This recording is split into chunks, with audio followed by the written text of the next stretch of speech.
भगवान बुद्ध आणि त्यांचा धम्म, तृतीय खंड भाग 3, त्यामधील पाठ 4. तृष्णा त्याग म्हणजे धम्म. तृष्णा त्याग म्हणजे धम्म. धम्म पदामध्ये भगवान बुद्ध म्हणतो सर्वात अधिक लाभदायक गोष्ट म्हणजे आरोग्य. धम्म पदामध्ये भगवान बुद्ध म्हणतो सर्वात अधिक लाभदायक गोष्ट म्हणजे आरोग्य आणि सर्वात मौल्यवान धन म्हणजे संतोष.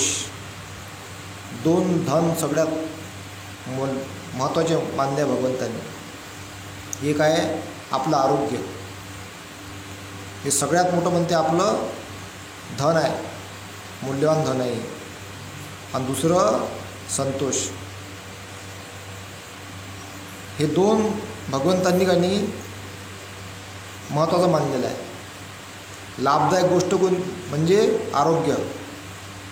म्हणजे हे आरोग्य असं आहे का काही जण काही पैसा कमवण्यासाठी आरोग्य गमवून बसतात आणि आरोग्याला दुरुस्त करण्यासाठी पैसा गमवून बसतात.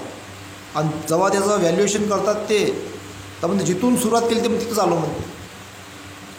जिथून सुरुवात केली होती म्हणते तिथंच पलटून आलो म्हणते आणि आरोग्यही गमावलं म्हणते. असं असते बा ना.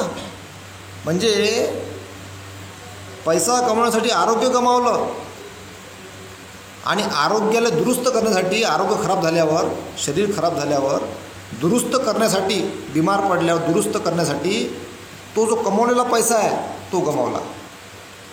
आणि मग त्याचं जर गणित केलं तर मग गणितामध्ये माहीत पडते का जिथून सुरुवात केली ती म्हणते तिथंच वापस आलो म्हणते. मग कमावलं काय याच्यावरही आपण अभ्यास केला पाहिजे बरं का. आरोग्य हे सगळ्यात महत्त्वाची गोष्ट आहे, लाभदायक आहे. म्हणून आरोग्य जपलं पाहिजे प्रत्येकानं. म्हणजे आपल्या शरीराला आपल्याला किती कामाची गरज आहे तेवढंच हानिकारक होईल एवढं करू पण नाही. जेवढं आपल्या गरज आहे तेच सगळ्यात महत्त्वाचं आहे. म्हणून आरोग्य जास्तीत जास्त आरोग्याला जपलं पाहिजे आपण. सर्वात मौल्यवान धन म्हटलं भगवंतांनी संतोष. संतोष नावही असते आहे का नाही. एखाद्या मुलाचं नाव असते संतोष, आपण म्हणतो ना ओ संतोष भाऊ. मुलीचं नाव असते संतोषी आहे का नाही. तर संतोष म्हणजे समाधान. संतोष म्हणजे समाधान, संतोषी म्हणजे समाधानी, असं त्याचा अर्थ आपण लावू शकतो. त्यानंतर या संतोष वृत्तीचा अर्थ दीनपणा किंवा परिस्थिती पुढील शरणागती हा नव्हे. बरं जणाला असं वाटतं बा का मग गरीबच राहायचं का बा. पण तसं भगवंतांनी नाही म्हटलं. या संतोष वृत्तीचा अर्थ दीनपणा, मी म्हणतो दीन दुबळा म्हणजे गरीब. या संतोष वृत्तीचा अर्थ दीनपणा किंवा परिस्थिती पुढील शरणागती हा नव्हे. कारण तसा अर्थ करणे बुद्धाच्या शिकवणुकीविरुद्ध आहे. भगवंताने असं नाही म्हटलं कमवू नका बा, कमवा, पण आपलं आरोग्य आणि संतोष वृत्तीमध्ये राहून. तसा अर्थ करणे बुद्धाच्या शिकवणुकीविरुद्ध आहे. निर्धन लोक धन्य होत असे बुद्धाने कधीही म्हटलेले नाही. म्हणजे बा धनच नाही आपल्यापाशी ते बा धन्य आहे असं भगवंताने कधीच म्हटलं नाही. म्हणजे क्लिअर करू राहिलो इथं मी. याच्यामध्ये सांगितलेलं आहे, क्लिअर केलेलं आहे, पूर्ण स्पष्ट सांगितलेलं आहे. निर्धन लोक धन्य होत असे बुद्धाने कधीही म्हटलेले नाही. पीडिताने आपली परिस्थिती सुधारण्यासाठी प्रयत्न करू नये असेही बुद्धाने कधीही सांगितलेले नाही. उलट तो ऐश्वर्याचे स्वागतच करतो. दीनपणे प्राप्त परिस्थितीत खितपत पडण्यापेक्षा वीर्याने म्हणजे उत्साहपूर्वक प्रयासाने ती परिस्थिती बदलण्याचा तो उपदेश करतो. जेव्हा भगवान बुद्ध म्हणतो की संतोष हे सर्वश्रेष्ठ धन होय, तेव्हा त्यांच्या म्हणण्याचा अर्थ एवढाच की माणसाने अमर्याद अशा लोभाच्या अधीन होऊ नये. अमर्याद. मग बघा तुम्ही, अमर्यादचा अर्थ असा लागते, काही जण हिंसा म्हणजे कुठल्याही स्तरावर जातात पैसा कमवतात, कुठल्याही स्तरावर. म्हणजे जे भगवंतानी मना केलं आहे अशा स्तराला पोचून पैसा कमवतात वाईट मार्गानं. त्याला भगवंतानी काय म्हटलं आहे, माणसाने अमर्याद अशा लोभाच्या अधीन होऊ नये, ज्यानं माणसाची हानी होईल, आपलं कर्म वाईट होईल, असं भगवंतांनी तिथं मना केलेलं आहे. माणसाने अमर्याद अशा लोभाच्या अधीन होऊ नये. भिक्खू रठ्ठपाल म्हणतो, माझ्यासमोर कित्येक श्रीमंत मनुष्य आहेत की ते मूर्खपणाने यंकिंचितही दान न करता केवळ धन जमविण्याच्या उद्योगात गर्क असतात. त्यांची तृष्णा कधीही शमत नाही. ज्या राजांची राज्ये समुद्रापर्यंत पसरलेली असतात त्यांच्याकडे पाहावे तर ते आपले साम्राज्य समुद्रापलीकडे फैलावण्यासाठी सारखे धडपडत असतात.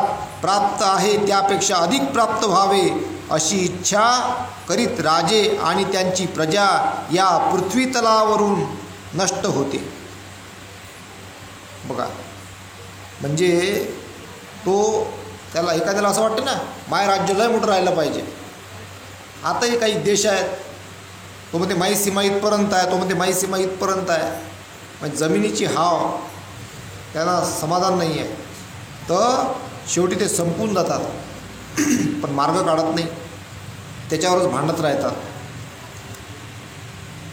पाहिजे होते ते मिळाले नाही या विचारातच त्यांचा देहत्याग घडतो. कामभोगाचे पुरेपूर माप कोणाच्याच पदरात पडत नाही. महानिदान सुक्तात भगवान बुद्धाने आनंदाला लोभ संयमनाची महती सांगितली आहे. लोभ संयमनाची महती सांगितली आहे. तेथे तो म्हणतो आनंद लोभाच्या इच्छेने तृष्णा निर्माण होते आणि तेव्हा त्या इच्छेची मालमत्ता मिळवण्याच्या इच्छेने पर्यवसान होते. आणि जेव्हा ही स्वामित्वाची इच्छा मिळविलेले हातातून निसटू द्यायचे नाही असा चिवटपणा धारण करते, तेव्हा त्या इच्छेचे लोभात रूपांतर होते. बघा, त्या इच्छेचे लोभात रूपांतर होते. लोभ अथवा अमर्याद धनसंग्रहाच्या इच्छेसंबंधी सतत सावध राहिले पाहिजे. ही तृष्णा किंवा हा लोभ आक्षेपार्ह का समजायचा? याचे कारण बुद्ध आनंदाला सांगतो ते असे की पुष्कळच वाईट आणि दुष्ट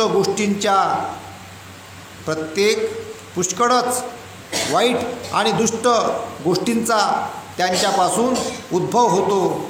मारामारी, आघात, झगडे, वाद प्रतिवाद, भांडण, निंदा, असत्य ह्या सर्वांचे मूळ तृष्णा अथवा लोभ यात आहे. बघा, लोभापासून या सगळ्या गोष्टींमध्ये भगवंताने त्यावेळेस सांगितलं. मारामारी, आघात, झगडे, वाद प्रतिवाद, भांडण, निंदा, असत्य ह्या सर्वांचे मूळ तृष्णा अथवा लोभ यात आहे.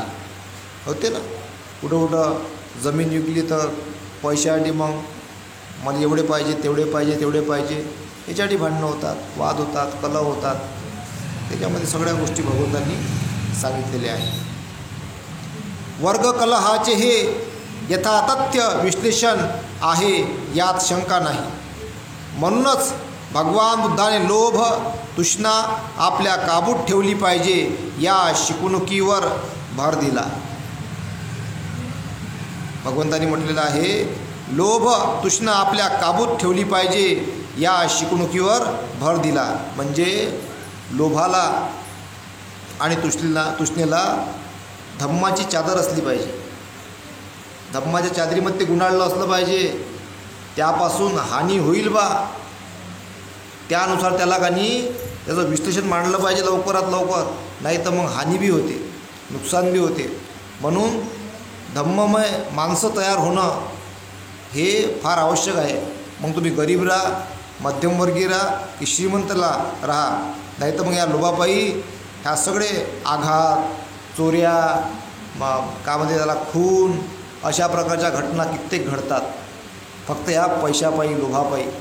आणि म्हणून ते हे सगळे सर्क्युलेशन आहे का त्याचं धम्माचं वातावरण निर्माण करणं, स्वतःही धम्माच्या याच्यामध्ये राहणं आणि इतरांनाही ते तयार करून देणं हे फार आवश्यक आहे. नाही तर मग आपण झालो चांगला तयार, इतरांना जर प्रयत्न नाही केला तर ते मग चांगल्या माणसांना त्रास देतात, असं होते. म्हणून सगळ्यांचं कर्तव्य आहे, आपण जर सुधारलो बा, त्यांचं कर्तव्य आहे आपण इथल्या दीन दुबळ्या गरिबांना, ह्या मुलांना कसं आपण चांगल्या वातावरणामध्ये त्यांना तयार करू, यासाठी सुद्धा चांगल्या माणसांना प्रयत्न केला पाहिजे. आपण बदललो तर थांबायचं नाही आणि इतरांनासुद्धा बदलण्याची आपण त्यामध्ये सवय लावायची. यानंतर सर्व संस्कार अशाश्वत आहेत असे मानणे म्हणजे धम्म. सर्व संस्कार अशाश्वत आहे असे मानणे म्हणजे धम्म. म्हणजे बघा धम्माचे किती किती प्रकार याच्यामध्ये सांगितलेले आहे. म्हणजे माणसाला कुठलं पटल, कोणतं घेईल, त्यानुसार त्यानं धम्म आचरण केलं तरी त्याचं मंगल आहे, कल्याण आहे. सर्व संस्कार अशाश्वत आहेत असे मानणे म्हणजे धम्म. अनित्यतेच्या सिद्धांताला 3 पैलू आहेत. अनित्यतेच्या सिद्धांताला 3 पैलू आहेत. अनेक तत्वांनी बनलेल्या वस्तू अनित्य आहेत. व्यक्तिगत रूपाने प्राणी अनित्य आहेत. प्रतित्य समुत्पन्न वस्तूचे आत्मतत्व अनित्य आहे. अनेक तत्वे मिळून बनलेल्या वस्तूंची अनित्यतात बौद्ध तत्वेता असंग याने चांगल्या प्रकारे स्पष्ट केली आहे. अनेक तत्वे मिळून बनलेल्या वस्तूंची अनित्यता बौद्ध तत्वेता असंग याने चांगल्या प्रकारे स्पष्ट केली आहे. असंग म्हणतो सर्व वस्तू ह्या हेतू आणि प्रत्यय ह्यामुळे उत्पन्न होतात. त्यांना त्यांचे असे अगदी स्वतंत्र अस्तित्व नसते. हेतू प्रत्ययांचा उच्छेद झाला की वस्तूंचे अस्तित्व ठरत नाही. हेतू प्रत्ययांचा उच्छेद झाला की वस्तूंचे अस्तित्व ठरत नाही. सजीव प्राण्यांचे शरीर म्हणजे पृथ्वी, आप, तेज आणि वायू या 4 महाभूतांचा परिणाम होय. आणि ह्या 4 भूतांचे पृथक्करण झाले की हा प्राणी म्हणून उरत नाही. अनेक तत्वे मिळून झालेली वस्तू अनित्य आहे. ह्या वचनाचा अभिप्राय वरील प्रकारचा आहे. अनेक तत्वे मिळून झालेली वस्तू अनित्य आहे. ह्या वचनाचा अभिप्राय वरील प्रकारचा आहे. म्हणजे अनेक तत्व, पृथ्वी, आप, तेज आणि वायू हे जरी अनेक मिळून जर एखादा जीव निर्माण झाला ते सुद्धा भगवंत म्हणतात अनित्य आहे. सजीव प्राण्यांच्या अनित्यतेचे वर्णन तो नाही, तो होत आहे. बिंग इज द बिकमिंग ह्या शब्दात करता येईल. ह्या अर्थाने पाहिले असता जो प्राणी भूतकाळात जीवन व्यतीत करीत होता तोच प्राणी वर्तमान काळात असू शकत नाही आणि तोच प्राणी भविष्यकाळात असू शकणार नाही. भविष्यकाळी जो प्राणी असेल तो पूर्वी नव्हता आणि तोच आजही नाही. वर्तमान काळी जो प्राणी आहे तोच पूर्वी नव्हता आणि पुढेही तोच असणार नाही. थोडक्यात सांगायचे म्हणजे मनुष्य प्राणी हा परिवर्तनशील आणि संवर्धनशील आहे. आपल्या जीवनाच्या कोणत्याही 2 क्षणी तोच असू शकत नाही. बघा, म्हणजे माणसं बदलत राहतात, माणूस हा बदलत राहतो ना, क्षण बदलत राहतो. म्हणजे तो एकसारखा राहत नाही. कधी तो चांगला होतो, कधी तिखट होतो, कधी खारट होतो, कधी तुरट होतो, कधी गोड होतो, आहे का नाही. कधी तो दुखी होतो, कधी सुखी होतो. अलग अलग प्रकारची माणसाची प्रवृत्ती ही बदलत राहते. अनित्यतेच्या सिद्धांताचा 3रा पैलू सामान्य माणसाला समजायला कठीण आहे. प्रत्येक सजीव प्राणी केव्हा ना केव्हा तरी मरणार हे समजायला सोपे आहे.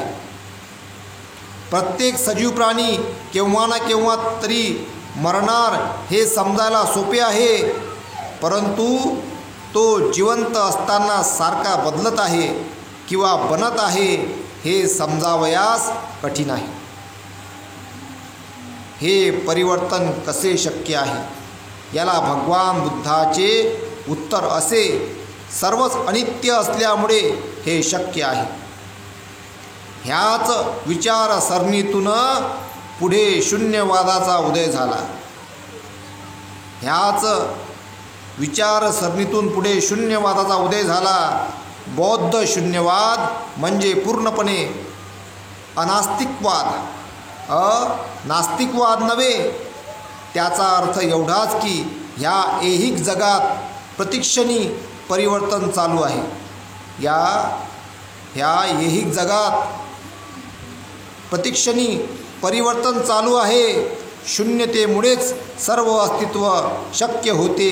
ही गोष्ट फार थोड्यांच्या लक्षात येते. शून्यतेशिवाय काहीही शक्य झाले नसते. सर्व वस्तूंच्या स्वभावाच्या अनित्यतेवरच इतर दुसऱ्या वस्तूंचे अस्तित्व अवलंबून आहे. इथं एक उदाहरण सांगतो. म्हणजे सर्व वस्तूंच्या स्वभावाच्या अनित्यतेवरच इतर दुसऱ्या वस्तूंचे अस्तित्व अवलंबून आहे. बघा, माणसं म्हातारे झाले की निघून जातात, मरतात. ते जर असं नसतं, जिवंतच राहिले असते तर किती आघात झाला असता. ते गेले म्हणून नवीन अस्तित्व निर्माण झालं, मग त्याचं मूल्य कळते. मग म्हातारा झाला, म्हाताऱ्यांचं मूल्य कमी होऊन जाते. जेव्हा नवीन एखादा बाळ जन्माला येते त्याचं मूल्य वाढते. जुनं गेलं, नवीन अस्तित्व अवलंबून आहे जुन्यावर. जुन्या याच्यावर नवीन अस्तित्व अवलंबून आहे.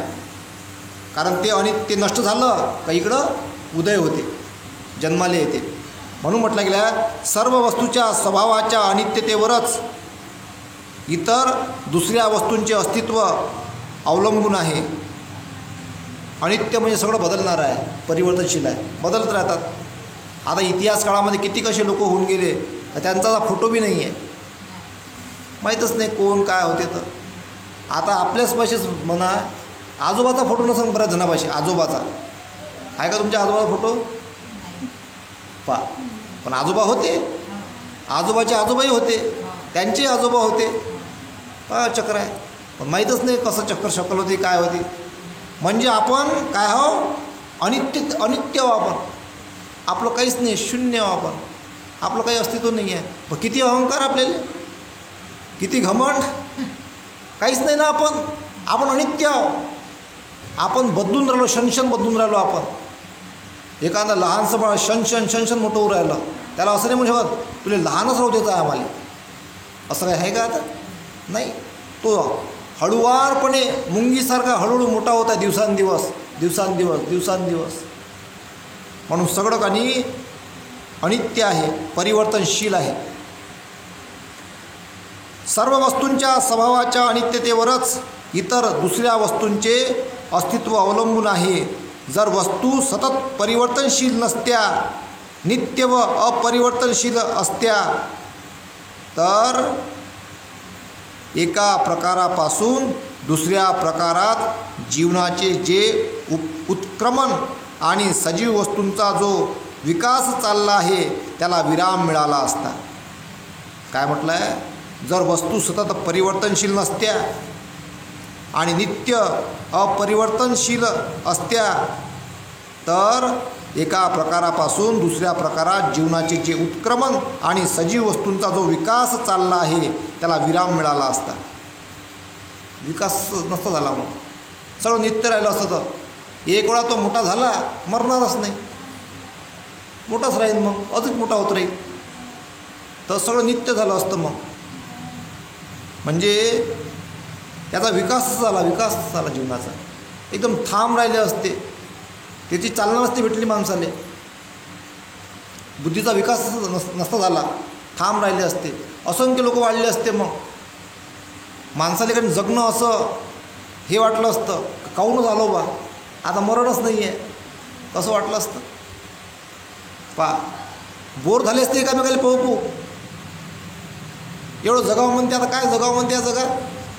मी 500 वर्षापासून जिवंत आहो म्हणते बा. कोणी म्हटलं असतं मी 1000 वर्षापासून आहो, कोणी म्हटलं असतं मी 5000 वर्षापासून आहो.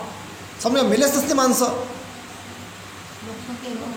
बंग वाढली असते लोकसंख्या, सगळे नित्य राहिले असते. लोक बोर झाले असते जगू. कोणी मग कामधंदे नसते केले, मरणच नाही म्हणते आम्हाला, तसेच जगू राहिलो म्हणते आम्ही, न खाल्ल्या न पिल्ल्या. बघा, नित्य जर असतं तर सगळं. म्हणून त्याला विराम मिळाला असता, विकास संपला असता. विकास नसता झाला मग जगाचा. लोकाले जगण्याची आशाच नसती राहिली ना. मग त्याला वाटलं असतं बा आम्ही अमरच आहो, आम्हाला काय आता करावं. जर मनुष्य प्राणी मरणाधीन अथवा परिवर्तनशील नसता, पुढे आलंच ते, जर मनुष्य प्राणी मरणाधीन अथवा परिवर्तनशील नसता आणि एका स्थितीत तसाच राहिला असता तर काय परिणाम झाला असता. असे झाले असते तर मानवजातीची प्रगती खुंटली असती. जर कोणी मेलं नसतं ना, मरण नसतं तर मानवजातीची प्रगती खुंटली असते.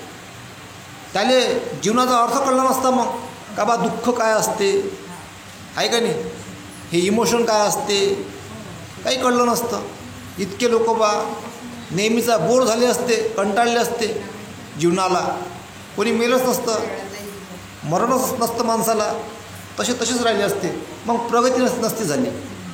प्रगती यासाठी आहे कारण मरण आहे, कोणतरी चाललं म्हणून नवीन माणसाला काहीतरी करायची आशा आहे, चान्स आहे ना. नाही तर एकच राहिला असतं जिंदगीवर, एकाच खुर्चीवर बसलेला, तो मेलाच असता ना. मी म्हणून प्राईम मिनिस्टर, आता मी 5000 वर्षापासून मीच प्राईम मिनिस्टर आहो. तो म्हणून मी जाऊ खुर्ची सोडी दुसऱ्याला बनवी, मीच आहो. बोर झाले असते लोक. एकच एक जीवनाची प्रगती खुंटून गेली असते. म्हणून हे जग परिवर्तनशील आवश्यक आहे, म्हणून ते परिवर्तनशील आहे. शून्य म्हणजे अभाव असे मानले असते तर मोठीच अनवस्था उद्भवली असती, परंतु तसे मानलेले नाही. शून्य हा एक बिंदू समान पदार्थ असून त्याला आशय आहे, परंतु त्याला लांबी रुंदी नाही. भगवान बुद्धाचा उपदेश असा की सर्व वस्तू अनित्य आहेत. भगवान बुद्धाच्या ह्या सिद्धांतापासून बोध काय घ्यावयाचा, भगवान बुद्धांच्या ह्या सिद्धांतापासून बोध काय घ्यावयाचा हा अति महत्त्वाचा प्रश्न आहे. या अनित्यतेच्या सिद्धांतापासून असा बोध घ्यावयाचा की कोणत्याही वस्तूसंबंधी आसक्ती राखू नका. काय म्हणते भगवंत? आसक्ती राखू नका म्हणते कोणत्याही वस्तूविषयी. लोकांनी मालमत्ता, मित्र इत्यादींसंबंधी अनासक्तीचा अभ्यास करण्यासाठीच भगवान बुद्धांनी म्हटले की सर्व वस्तू अनित्य आहेत. का म्हटलं याचं अनित्य का म्हटलं गेलेलं आहे? लोकांनी मालमत्ता, मित्र इत्यादी संबंधी अनासक्तीचा अभ्यास करण्यासाठी भगवान बुद्धांनी म्हटले की सर्व वस्तू अनित्य आहेत. नाही तर मग एखाद्याला बा जाऊ दे सगळं अनित्यच आहे बा, पे दारू, असंही नाही आहे ना. गमाव संपत्ती, उडून टाक सगळं, असंही नाही आहे. त्याचा बोध झाला पाहिजे. बोध, प्रत्येक गोष्ट बारकाईनं समजून घेणं फार गरजेचं आहे. का माणसाला का नाही त्या अनासक्तीचा अभ्यास झाला पाहिजे. म्हणून म्हटलं आहे भगवंतांनी, अनासक्तीचा अभ्यास करण्यासाठी भगवान बुद्धाने म्हटले की सर्व वस्तू अनित्य आहे. म्हणजे का म्हटलं आहे? कारण जास्त दुःख नाही झालं पाहिजे. मग कोणी गेलं तर, संपत्ती निघून गेली तर दवाखान्यात, किंवा एखादं कोणी आपल्या जीवनातलं जवळचा व्यक्ती निघून गेला बा, मरण पावला, जास्त दुःख नाही झालं पाहिजे. दुःखावर कंट्रोल राहायला पाहिजे. म्हणून भगवंतांनी ते शब्द वापरला आहे. त्याच्या आसक्त राहू नका म्हणते. आसक्त राहायचा मग कोणी होते ना, आहे का नाही? कोणी मग भयंकर दुःखी होते, कोणी काही होते, कोणी काही होते, कोणी मग इमोशनल होऊन निराश होऊन जाते, खचून जाते, कोणी मग मरून जाते. काय ह्या म्हणून भगवंतांनी म्हटलं का त्याच्या आसक्त राहू नका म्हणते. यानंतर सा कर्म हे जगातील नैतिक व्यवस्थेचा आधार आहे. कर्म हे जगातील नैतिक व्यवस्थेचा आधार आहे, हे मानणे म्हणजे धम्म. ह्या पार्थिव जगात एक प्रकारची सुव्यवस्था आहे. ह्या पार्थिव जगात एक प्रकारची सुव्यवस्था आहे.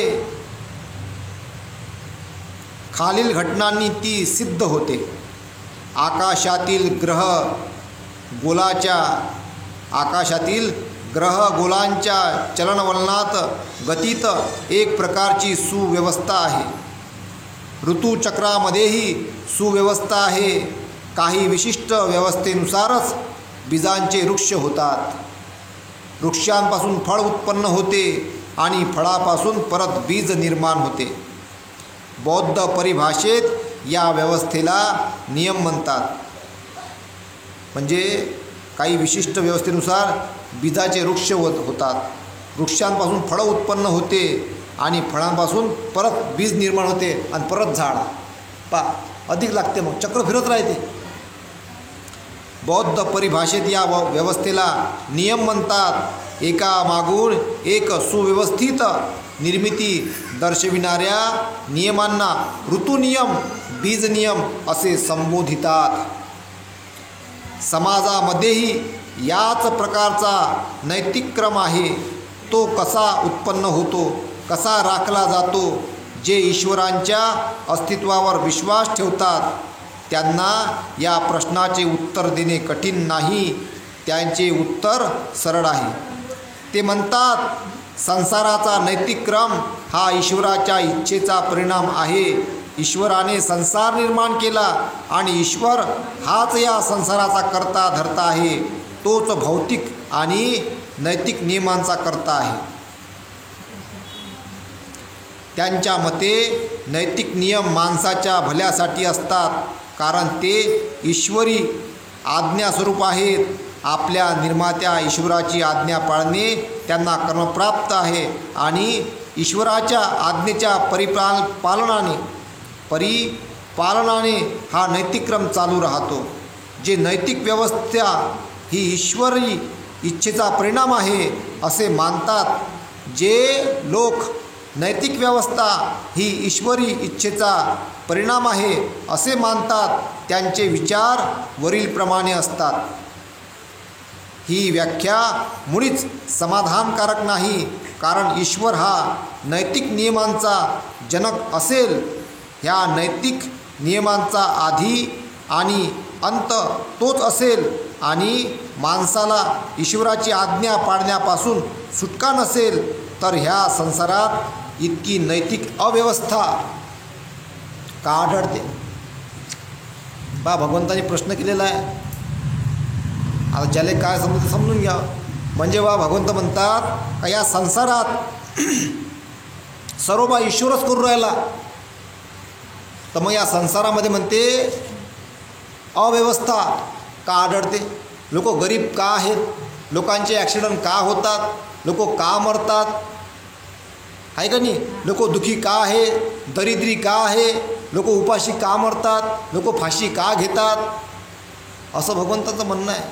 मग अव्यवस्था काय बा, सर्व ईश्वरच करू राहिला, मग अव्यवस्था काय, काहून लोक असे आहेत, त्यांना एकाच्या याच्यामध्ये सगळं बरोबर केलं पाहिजे असा प्रश्न निर्माण केलेला आहे.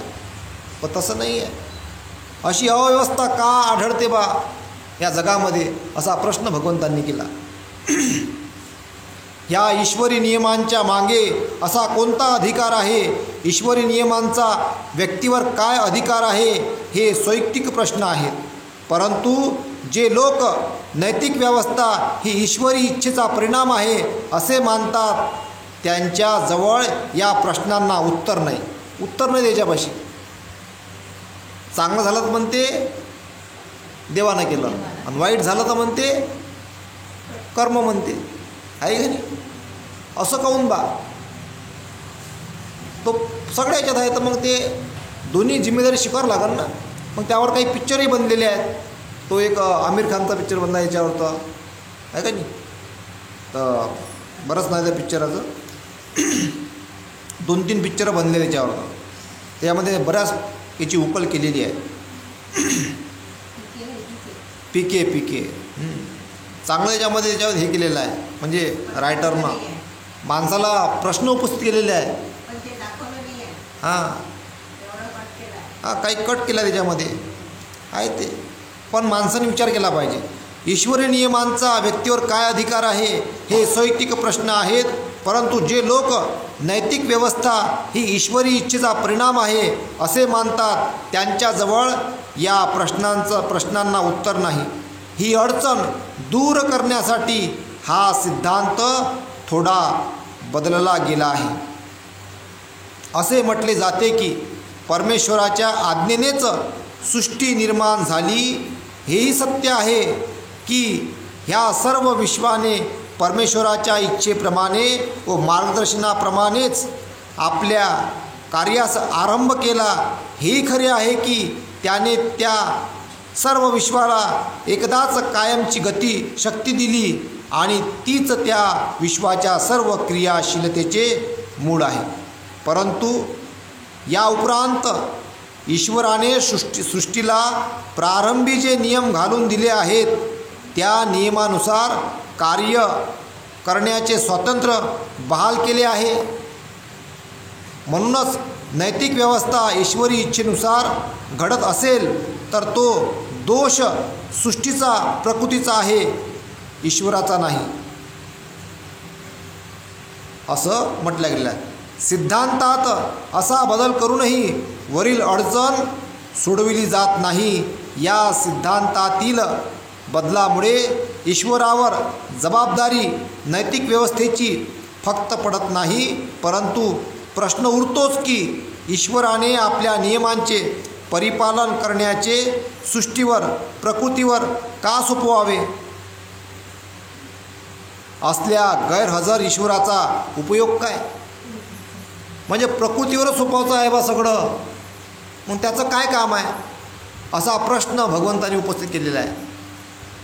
असल्या गैरहजर ईश्वराचा उपयोग काय, सृष्टीत नैतिक क्रम कसा राखला जातो, या प्रश्नाला भगवान बुद्धाने दिलेले उत्तर अगदी भिन्न आहे. तथागतांचे उत्तर सोपे आहे. ते असे, नैतिक व्यवस्था ही ईश्वर सांभाळीत नसून ती कर्म नियमाप्रमाणे सांभाळली जाते. तथागत काय म्हणतात, भगवंत काय म्हणतात, भगवान बुद्ध म्हणतात, तथागतांचे उत्तर सोपे आहे. ते असे, नैतिक व्यवस्था ही ईश्वर सांभाळीत नसून ती कर्म नियमाप्रमाणे सांभाळली जाते. नैतिक व्यवस्था ही कर्मानुसार चालते, सांभाळली जाते, असं भगवंतांनी स्पष्टपणे सांगितलेलं आहे, आणि ते सत्य आहे. सृष्टीच्या नैतिक व्यवस्था चांगली असेल अथवा वाईट असेल, परंतु भगवान बुद्धाचे मते ती माणसावर सोपवलेली आहे, इतर कोणावर नाही. कर्म म्हणजे मनुष्याकडून केले जाते ते कार्य, आणि विपाक म्हणजे त्याचा परिणाम. जर नैतिक व्यवस्था वाईट असेल तर त्याचे कारण मनुष्य अकुशल कर्म करतो हे आहे. नैतिक व्यवस्था चांगली असेल तर त्याचा अर्थ इतकाच की मनुष्य कुशल कर्म सत्कर्म करीत आहे. भगवान बुद्ध केवळ कर्मासंबंधीच बोलत नाहीत, ते ज्यांना कर्म नियम म्हणून ओळखतात त्या कर्माच्या नियमांचेही विवेचन करतात. कर्म नियमाचा बुद्धिप्रणीत अभिप्राय असा की ज्याप्रमाणे दिवसामागून रात्र येते त्याप्रमाणेच कर्मामागून त्याचा परिणाम येतो. हा एक नियम आहे. कर्मामागून त्याचा परिणाम येतो. म्हणजे एखाद्यानं समजून घ्या मम जेवला, त्याला खायला ते समजा 2च पोळ्या, मम जेवला इथपर्यंत लड्ड्यापर्यंत, मशीनले फिरायला जागाच नाही तर उलट्या होते, मग अजीर्ण झालं तर आहे का नाही. मग त्याचे परिणाम येतात. मग एखाद्यानं बम म्हणते मला 3 क्वार्टर पसते, 3 पेला, अधिक पेला जास्त, मग ते अंगात येते. अंगात आले का मग उलट्या चक्कर येते, नालीत पडते, त्याचा परिणाम. म्हणून म्हटलं गेलं आहे कर्मा मागून त्याचा परिणाम येतो. हा एक नियम आहे. कुशल कर्मापासून होणारा लाभ प्रत्येक कुशल कर्म करणाऱ्याला मिळतो आणि अकुशल कर्माचा परिणाम कुणालाही टाळता येत नाही. आता अकुशल कर्म बघा काय, या पृथ्वी तलावर बघू आपण जगामध्ये. आता जगामध्ये काय चालू आहे, जमिनीला उकरून कोळसा खनिज हेच काढणं चालू आहे. जमिनीला उकरून आता पृथ्वी फिरून राहिली, चालू आहे उकरणं. पाच ऋतू बदलले, पावसाळा चालू आहे, पावसाळा दिसते का पाणी बरोबर. माणसानं एवढा लोभापायी माणसानं काय केलं, पृथ्वीचा नाश केलेला आहे लोभापायी. आणि एक दिवस जसं जसं तुम्ही कर्म करसाल तशी जी पृथ्वी काय करण, परिणाम देईल. काय देईल, परिणाम. आता समजून घ्या पाऊस आला नाही, शेती पीक पेरलेली आहे, पाऊसच नाही, नदीचंही पाणी आटलं, काय परिणाम काय होईल, त्याचा परिणाम काय होईल, उपाशी, महागाई वाढन, उपासमारी येईल, दरिद्री वाढन. म्हणजे जसं पेरलं तसं उगवलं ते. म्हणजे माणसाने आपल्या लोभापायी काय केलं, पृथ्वीचा सत्यानाश करून राहिले, पृथ्वीला नष्ट करून राहिले. आणि त्याला वाटते बम पैसा आला, मग तो काहीच नाही, पैशानं काय करणार आहे तो. जे निसर्गाचं संतुलन राखलं पाहिजे, या निसर्गाचं जे संतुलन राखलं पाहिजे, त्याच्यावर जे काम करणारे जे अधिकारी कर्मचारी नेमलेले आहेत ते योग्य प्रकारे काम करत आहे का, हाही मोठा प्रश्न आहे. सगळेचे अधिकारी आहे, कर्मचारी आहेत, निसर्गाचे कर्मचारी आहे, त्याच्या रक्षणाचे नद्यासाठी कर्मचारी आहे, सगळे आहे. पण सगळं जिकडे तिकडे सगळी अव्यवस्था सुरू आहे. अकुशल कर्माचा परिणाम कुणालाही टाळता येत नाही. म्हणून भगवान बुद्धाचा उपदेश असे कुशल कर्म करा म्हणजे भगवान बुद्धाचा उपदेश असे कुशल कर्म करा म्हणजे मानवतेला चांगल्या नैतिक व्यवस्थेचा लाभ होईल. कारण कुशल कर्मानेच नैतिक व्यवस्था राखली जाते. अकुशल कर्म करू नका, कारण त्यामुळे नैतिक व्यवस्थेची हानी होते आणि मानवता दुःखी होते. आहे का नाही. भारतामध्ये लोक दुःखी आहेत, आता कर्म केलं ना, आहे का नाही. कर्म जसं पेरलं तसं उगवलं, जसं पेरलं तुम्ही तसा राजा भेटला, आहे का नाही. मग प्रजा दुःखी, लोभ हानी, जसं जसं कर्म होते का सामूहिक कर्म होत असते ते. आणि जर चुपचाप राहिलं तर अधिक हानी होते. मग अन्याय आम्ही सहन करतो, आम्ही भिकाडे आहोत, आम्ही घाबरलेलो आहोत. अन्याय सहन केला तर मग अधिक अति होते. मग म्हणून ते एक मन आहे ना, एक 100 दिवस शेळी मिळवून जगल्यापेक्षा 1 दिवस सिंहासारखे जगा, तर जास्त चूप राहणे बेकार आहे. मग म्हणून अन्यायाच्या खिलाफ आपण आवाज उचलला पाहिजे कायदेशीर मार्गाने. हे शक्य आहे की कर्म आणि कर्माचा होणारा परिणाम या दोहोंमध्ये काही कालांतर असते, असे बहुधा घडते. या दृष्टीने कर्माचे 3 विभाग करता येतात.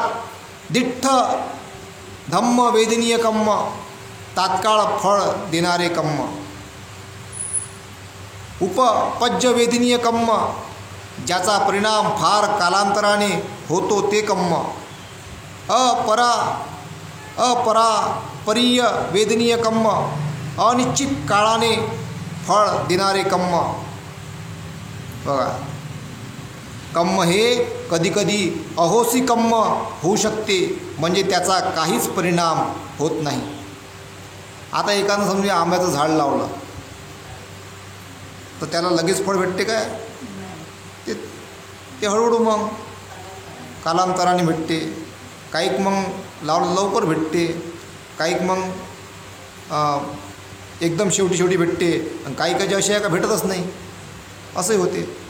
कर्म हे कधीकधी अहोसी कर्म होऊ शकते, म्हणजे त्याचा काहीच परिणाम होत नाही. अहोसी कर्मामध्ये ज्या कर्माचा त्याच्या अंगाच्या दुर्बलतेमुळे विपाक अथवा परिणाम होत नाही, किंवा जी कर्मे अन्य सबळ कर्मामुळे बाध होतात त्याचा समावेश होतो.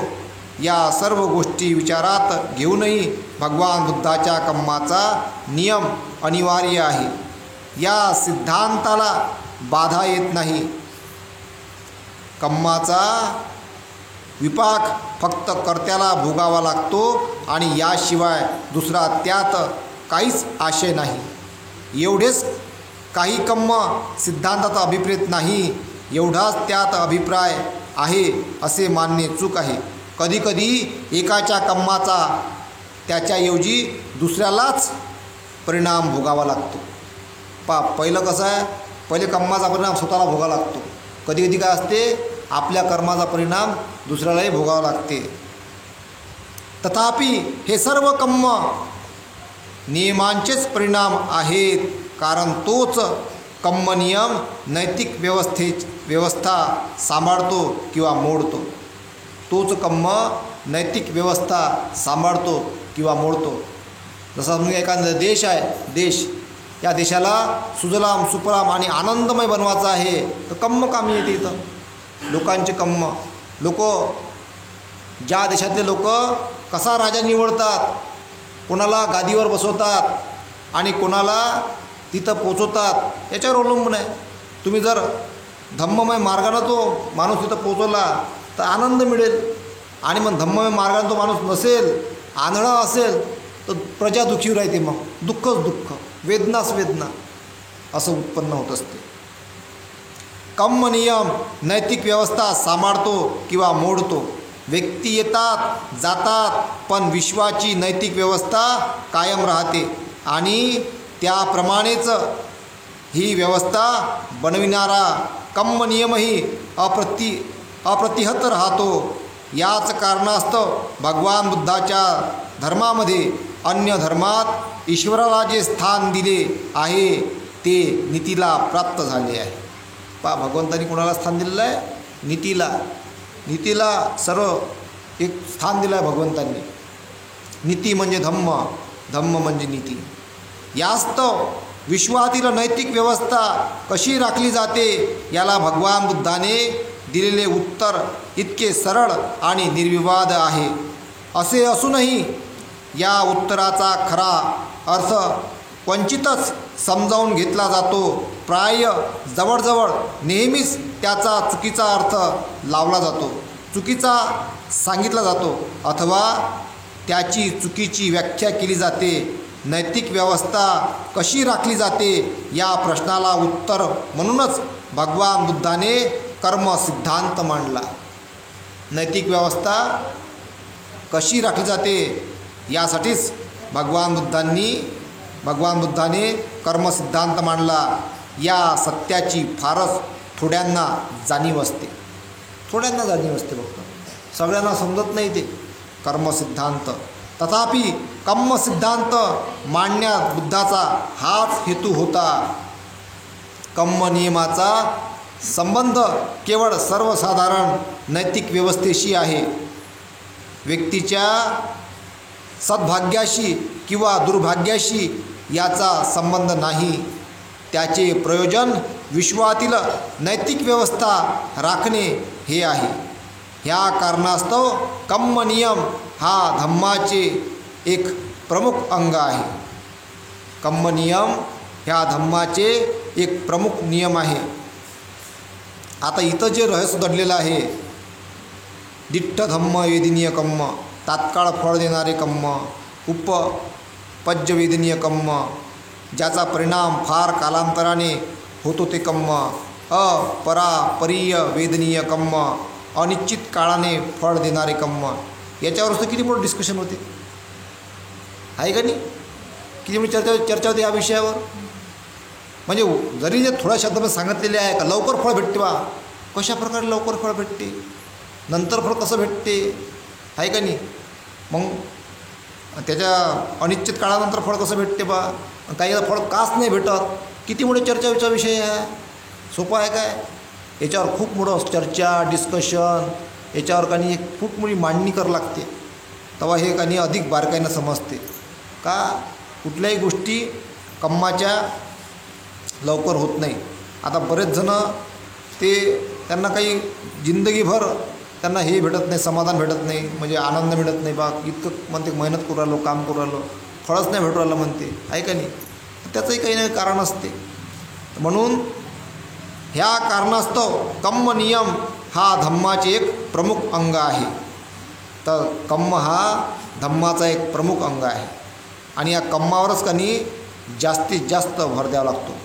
कुशल कर्म, अकुशल कर्म, ज्याच्यापासून वेदना, त्रास आणि हानी होईल इतरांची ते अकुशल कर्म, ज्याच्यापासून आनंद, सुख आणि निसर्गाचा फायदा होईल ते कुशल कर्म. म्हणजे निसर्गाला धरून सगळं करावं लागते, निसर्गाची हानी आणि निसर्गाचा फायदा. निसर्गाला काय धरून आहे? जे कर्म निसर्गाला धरून आहे ते कुशल कर्म, आणि जे कर्म निसर्गाची हानी करते ते अकुशल कर्म. ह्या सगळ्या गोष्टी आपण समजून घेतल्या पाहिजे. इथेच थांबतो. साधू साधू साधू.